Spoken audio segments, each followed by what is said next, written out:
Welcome to Bedtime Astronomy. Explore the wonders of the cosmos with our soothing Bedtime Astronomy podcast. Each episode offers a gentle journey through the stars, planets, and beyond, perfect for unwinding after a long day. Let's travel through the mysteries of the universe as you drift off into a peaceful slumber under the night sky. Today, we are undertaking a simulation of, what was long thought to be the impossible. When you look up at the night sky, what you're really staring into is a massive, almost incomprehensible computation problem. We live in the Milky Way galaxy. It's home to over 100 billion individual stars. And every single one of those stars, plus all the gas and dust and dark matter swirling around, is governed by a complex web of physics. For decades, the ultimate challenge for astrophysicists, kind of their Mount Everest, has been to create an accurate star-by-star model of this entire system, to trace its history, its interactions, and its future. It's always been out of reach. But the game has fundamentally changed. Our deep dive today is focused on a revolutionary breakthrough from a team of international researchers, led by Keiya Hirashima at Riken in Japan. Their work was just published, and it describes a simulation method so fast and so detailed that it has completely shattered the computational bottlenecks that have held back galactic modeling for years. This is genuinely a step change moment. I mean, it's not just an improvement, it's a completely different league. And you really need to hear the numbers to appreciate just how big this achievement is. Okay, lay them on us. Well, previous state-of-the-art simulations, the best we had, they struggled to get anywhere close to the true fidelity of our galaxy. This new model, it successfully and accurately represents more than 100 billion individual stars. That right there is the resolution breakthrough. 100 billion, so true star by star. True star by star. But the truly staggering part, the part that really changes things, is the efficiency gain. They did this at a rate more than 100 times faster than was possible before. Wait, say that again? 100 times the detail and 100 times the speed. At the same time. Think about what that means. We aren't talking about a small improvement. We're talking about going from a theoretical experiment that would take decades to something you can actually run in a matter of months. This is, and it's no exaggeration, the world's first simulation to tackle the Milky Way with true star-by-star fidelity. Okay, we have to unpack this because a 100-fold jump in both speed and resolution. It sounds less like engineering and more like some kind of magic trick. We need to understand what the roadblock was exactly, and then how this team managed to combine artificial intelligence with traditional simulations to just bypass it completely. Absolutely. And you're right. To really appreciate the solution, we have to get deep into the problem. Because the limitation wasn't just a lack of computing power. It was a fundamental conflict baked into the physics itself. Let's start right there then. Let's define this astronomical hurdle.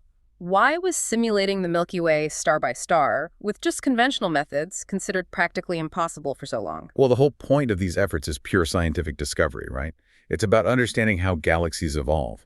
Astrophysicists build these incredibly complex models of galaxy formation, structure, and how stars evolve so they can test their biggest theories. So they build a digital universe to see if it matches the real one. Exactly. They need a model that's detailed enough to compare its output, say, the distribution of heavy elements, against what we actually see with telescopes like the Hubble or James Webb.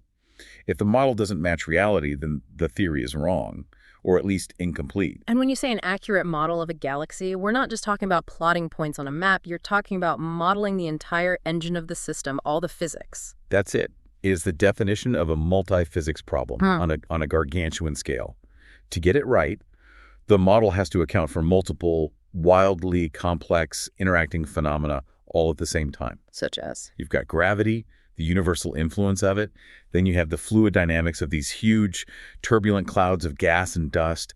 You have catastrophic supernova explosions releasing immense energy. And on top of all that, the continuous process of creating new elements inside every single star. It sounds like trying to run a trillion different interconnected experiments all at once. That's a really good way to put it. And the hardest part of it all is what scientists call the scale disparity. Scale disparity. All these things are happening on vastly different scales of space and time. Think about it.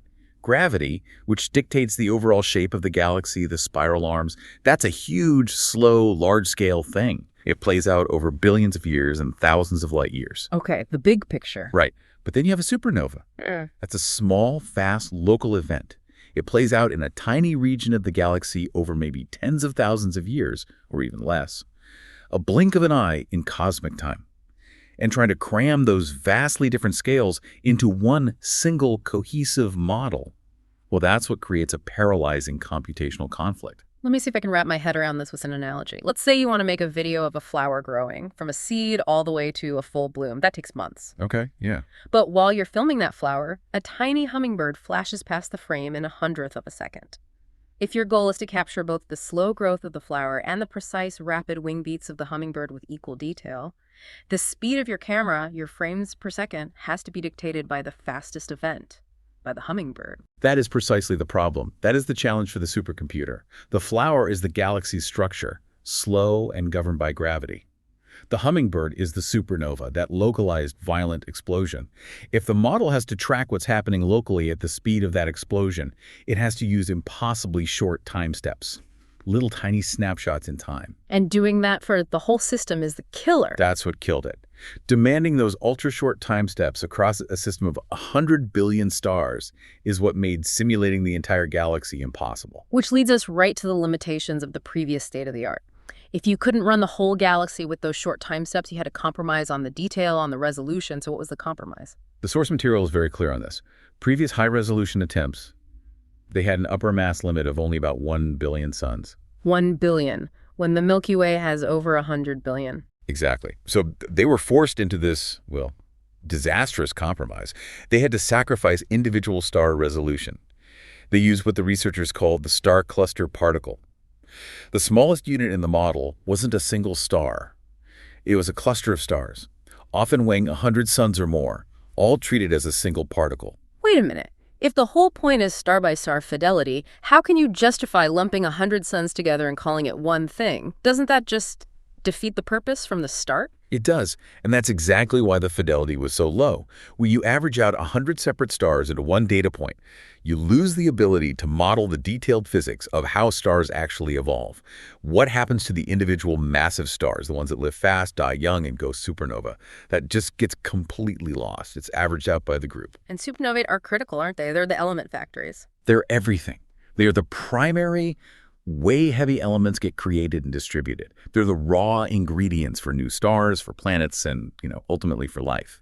So if you're averaging out the physics of that explosion because your smallest particle represents 100 suns, you miss the crucial feedback loops. You might see the general shape of a spiral arm, sure, but the precise local dynamics, the energy injection, the shock waves, all of that is just lost to the averaging. So you get the big picture, the slow rotation of the galaxy, but you completely miss the details of how stars are born or how the space between stars gets enriched with new elements. It's a macro model that can't answer the micro questions. It's exactly right. And the reason you can't have both high resolution and the full galaxy, it all circles back to that time penalty. Yeah. If you try to use short time steps to see those fast local changes at the star level, you have to recalculate the physics of 100 billion stars. And all the gas, way, way more often. The computational cost just grows. Well, it's faster than exponentially as you crank up the resolution. High resolution demands short time steps, which exponentially increases the work, pushing the total runtime beyond anything feasible. They were trapped. Completely trapped in a classic computational trade-off. You could have high resolution over a tiny piece of the galaxy or low resolution over the whole thing. But you absolutely could not have both at the same time. So they needed a way to satisfy the demands of the big, slow gravity part of the simulation while still getting the results of the small, fast supernova part, but without actually having to calculate the supernova physics from scratch for every single star that explodes. And that leads us directly to the cold, hard numbers, to the computational wall they hit. Let's quantify what this trade-off really meant in terms of real-world time. This is where the scale of the challenge just becomes prohibitive, right? If a team wanted to model the Milky Way star by star using the best conventional methods before this breakthrough, what was the actual cost in computer time? The barrier was, well, astronomical, literally. If you took the best traditional physical simulation and tried to run it with the high resolution needed for individual stars, it would require 315 hours of compute time. 315 hours? For every 1 million years of simulated galactic history. Okay, 315 hours for 1 million years. That seems huge, but it's hard to grasp until you put it in the right context. We're not simulating just 1 million years. How long do astrophysicists need to model to see anything meaningful happen? To see the big structural changes, things like spiral arms forming or stars migrating, or the long-term impact of all that supernova feedback, researchers really need to simulate at least 1 billion years of evolution. 1 billion, okay. So now let's scale up those 315 hours. 1 billion is 1,000 million. So 1,000 times 315 hours. That's simulating that crucial 1 billion year time frame. Using the old methods would take more than 36 years of continuous, dedicated, real-world compute time. 36 years? 36 years. That's an entire career. That's a fundamental barrier to discovery. No research grant, no PhD program, no single research group can commit to running one test for 3.5 decades. The hardware would be obsolete 3 times over before the simulation even finished running. It wasn't just difficult then, it was a hard stop. It was a hard stop on certain lines of scientific inquiry. If you have a brilliant new theory about, say, how star clusters form, and testing it requires a billion-year high-resolution simulation, you're just blocked. You can't do it. Yeah. You're forced to use those low-resolution star cluster particles, which severely limits the kinds of questions you can even ask in the first place. So the obvious and maybe crude answer that usually works in computing is just throw an even bigger supercomputer at it. Build a bigger machine, throw 10 times the cores at the problem, and wait. Why wasn't that a viable solution here? Because of the principle of diminishing returns. And specifically, a crippling problem called communication overhead. Okay. Building a bigger supercomputer solved the raw processing power issue, sure. But it doesn't solve the efficiency problem of keeping all those processors in sync. Think about how these things work.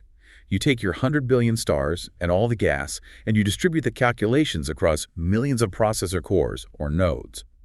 But here's the catch. Every single core needs to know what every other core is doing at every single time step. There's a constant chatter between them. A constant massive flow of data to synchronize the physical state of the galaxy. So even if each individual core is calculating its little piece of the puzzle incredibly quickly, the system as a whole has to wait for everyone to catch up and share their results. So the whole system moves at the speed of the slowest link in the chain. Precisely. And as you add more and more cores, the amount of time the system spends just communicating between them, managing that data flow, synchronizing the calculations, it starts to outweigh the time spent actually doing the physics. The system gets bogged down in its own overhead. It's like having a meeting with 1 million people. You'd spend all your time just trying to get everyone on the same page and no time making decisions. That's a perfect analogy. The synchronization cost is the bottleneck. Adding more people or more cores just increases the noise and the waiting time, not the actual speed of the work. So simply scaling up the hardware was not a path out of that 36-year wait.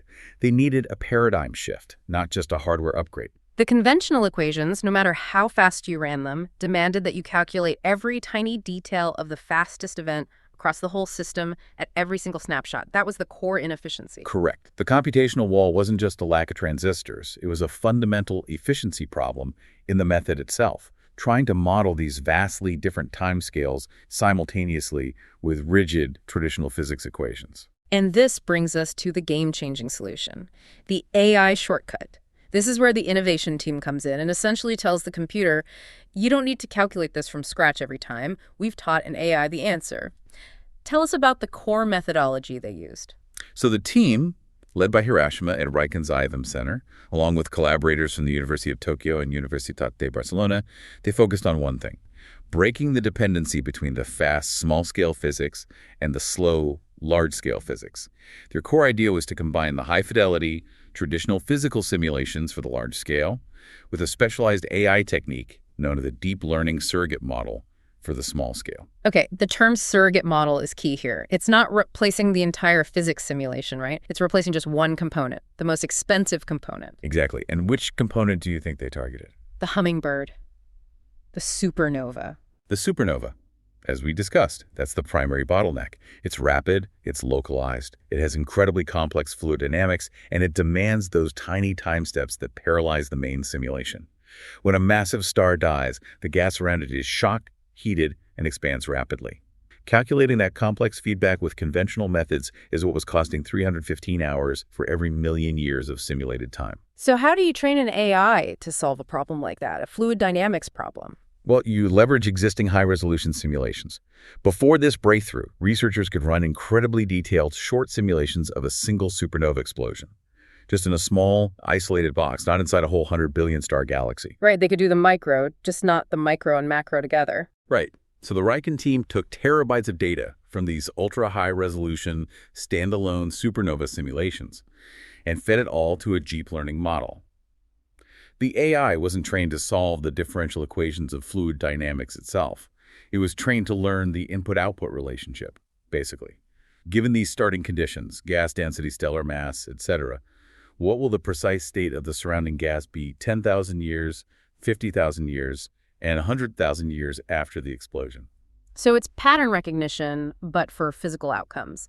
The AI learned to predict the result of a month of calculation in just a few milliseconds. That's it, exactly. That is its predictive power.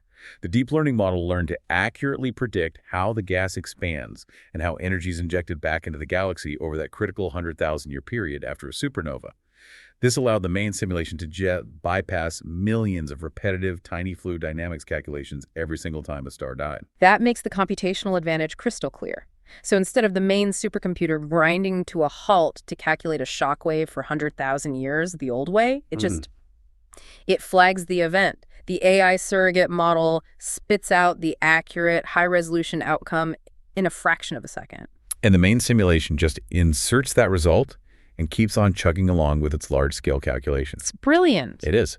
The main simulation can now take these big, comfortable time steps based on the slow pace of galactic gravity. It would only have to momentarily check in with the AI to inject the necessary fine-scale physics, the supernova feedback, as needed. This ability to delegate the toughest computational lift is what unlocked that 100-fold speed boost. They kept the high-resolution detail because the AI is providing that, but they completely avoided the time penalty. The strategic delegation, keeping the traditional physics for the macro structure and using AI for the microphysics, that feels like a fundamental re-architecture of how we approach computational science. It is. But of course, the very next question has to be, how can you trust it? How can you trust a result provided by an AI shortcut? Right. If the model is predicting outcomes instead of calculating them from first principles, how do you know the physics is still valid? Trust is everything here, and the team knew that. They put the model through a rigorous verification process. They didn't just accept the AI's output as gospel. They ran their new AI-accelerated simulation and then compared its results against large-scale tests using some of the world's most powerful conventional supercomputers. So they ran the old slow method on a smaller scale to check the AI's work. Exactly. They used Riken's own Fugaku supercomputer, one of the fastest machines on the planet, and the University of Tokyo's Miyabi supercomputer system. They'd run test simulations of smaller galaxies or specific regions using the old full physics calculations. And the comparison showed that the AI surrogate model was indeed accurately representing the physics it was designed to emulate.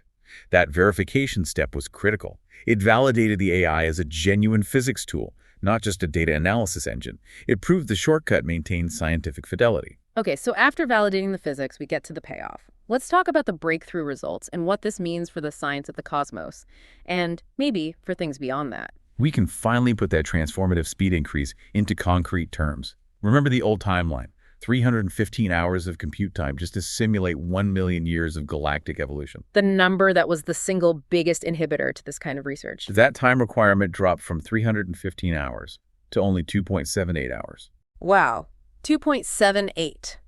That is just an unbelievable acceleration. You're trading nearly 2 weeks of waiting for a single data point for less than 3 hours. That changes the entire flow of how you do research. And now let's scale that up to the big prize, that 1 billion years of galaxy evolution. The wait time collapses from 36 years to something actually manageable. Don't leave us in suspense. The 36-year simulation time, which was an impossibility for any research group, can now be accomplished in a mere 115 days. 115 days, less than 4 months. That's truly incredible. A researcher can now propose a fundamental question about how galaxies form, start the simulation when their grant gets approved, and have the complete results before the academic year is even over. It completely transforms theoretical astrophysics from this multi-generational pursuit into a rapid response science. It absolutely does. The scientific impact is, finally, the ability to achieve individual star resolution across an entire, large, realistic galaxy with over 100 billion stars.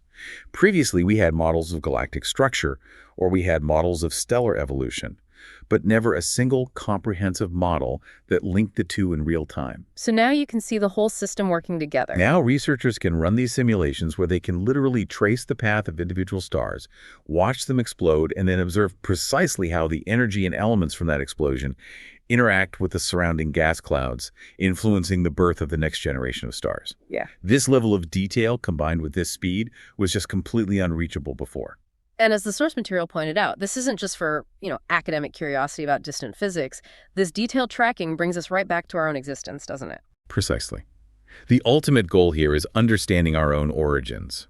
Achieving this star-by-star fidelity lets researchers trace how the heavy elements that make up rocky planets and eventually elements like carbon, oxygen, iron were forged in the hearts of massive stars. Distributed by these fast, violent supernova explosions. And then seeded throughout the galaxy over billions of years.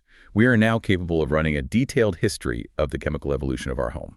But what is arguably the most profound implication of this whole breakthrough is that it extends far beyond the stars. The team solved a foundational problem: how to link small, fast processes to large, slow processes. And that computational challenge is not unique to astrophysics. That is the crucial broader takeaway. This AI-accelerated approach is a blueprint. It's designed to transform all multi-scale simulations. Any problem that requires linking micro-scale and macro-scale phenomena across vastly different timeframes. And the researchers themselves pointed to other fields. They did. They specifically cited applications in fields like weather prediction, ocean science, and climate science. And when you look at those fields, you realize they are grappling with the exact same computational conflict that was paralyzing the Milky Way simulation. Okay, let's dig into that analogy for a minute, because understanding how this transfers over is vital. How is climate modeling analogous to simulating 100 billion stars? Well, take climate science. To accurately predict climate trends over the next 100 years, that's your large, slow scale, the models need to account for energy and moisture on a global scale. Yeah. But the physics that actually drive the climate, the energy and heat transfer, that happens through small, fast phenomena. Like individual storm cells. Exactly. The formation and evolution of individual thunderstorms, micro-level cloud dynamics, these are the engines. So if a climate model has to use really short time steps, say every 15 minutes, to accurately capture a rapidly forming storm in the Atlantic, that same short time step then has to be applied globally, across the entire planet's atmosphere and ocean system, for every 15-minute interval, across a 100-year simulation. It's the same paralyzing expense. It's the exact same scale disparity problem. The micro event dictates the calculation speed for the entire macro system. So the climate science equivalent of that star cluster particle is probably a coarse grid, right? Where small but critical features like a sudden temperature inversion or an intense burst of rain just get averaged out and lost. Absolutely. The resolution is too coarse to capture the nonlinear dynamics of those fast local weather events. And that lack of resolution introduces error, which just compounds over the long simulation time, limiting how well you can predict the long-term climate. And you see the same thing in ocean science. How so? Oceanography relies on modeling global currents and deep-sea circulation over thousands of years. That's the slow, large scale. But the physics that drives the mixing of heat and salinity and nutrients, which are vital for the global climate, that occurs at the micro level, through turbulence and little localized eddies. So you have to model the tiny swirls to understand the global current. You do. If the simulation has to resolve every tiny turbulent eddy across the entire planet's oceans, the computational cost just explodes. It's the same 36-year wait, just for the oceans instead of the galaxy. So the realization here is that this deep learning surrogate model approach, it's a universal template. Instead of training the AI on a supernova, a climate researcher could train it on the dynamics of a single thunderhead. Or an oceanographer could train it on the behavior of small-scale turbulence. That's the core power of this innovation. They took a problem that was fundamentally insoluble because of this scale conflict, and they strategically offloaded the hardest, shortest timescale physics to an AI that was taught the result of that physics, rather than being forced to calculate it over and over from scratch. It's a fundamental shift. It transforms AI from just a data analysis tool into what the researchers themselves called a genuine tool for scientific discovery. It's a mechanism for accelerating the scientific method itself. And that quote from Kei Hiroshima really summarizes the importance of this. He said that integrating AI with high-performance computing marks a fundamental shift in how we tackle multi-scale, multi-physics problems across the computational sciences. It implies that so many of the computational bottlenecks we just assume are fundamental might not be. They might just be solvable with this kind of strategic delegation to intelligent systems. We've covered some monumental ground today. We traced the challenge facing astrophysicists, how to simulate the 100 billion stars of the Milky Way with individual fidelity, a task so complex it conventionally would have taken over 36 years of real time to run just one simulation. And the solution wasn't a faster supercomputer, but smarter math, the deep learning surrogate model. By training an AI to instantaneously predict the outcome of a supernova, they sidestepped that computational wall entirely. The payoff is immediate and profound. That 36-year waiting period was slashed to just 115 days, giving scientists unprecedented insight into how our galaxy evolved and, critically, how the elements that form all of us spread throughout the cosmos. And this leads us to the final provocative thought. This breakthrough, which was born from the desire to map the entire cosmos, might have its most immediate and urgent application right here on Earth. In solving our most pressing multi-scale problems, like climate change and weather prediction. Exactly. If integrating AI with high-performance computing can cut down 36 years of cosmological simulation time to less than 4 months, what kind of acceleration can we now realistically expect in our ability to model, predict, and ultimately prepare for planetary changes? The fundamental limitation that governed our pace of understanding the universe has, in a way, been removed. And that raises a really important question for all of us about the immediate, earthbound impact of this astronomical discovery.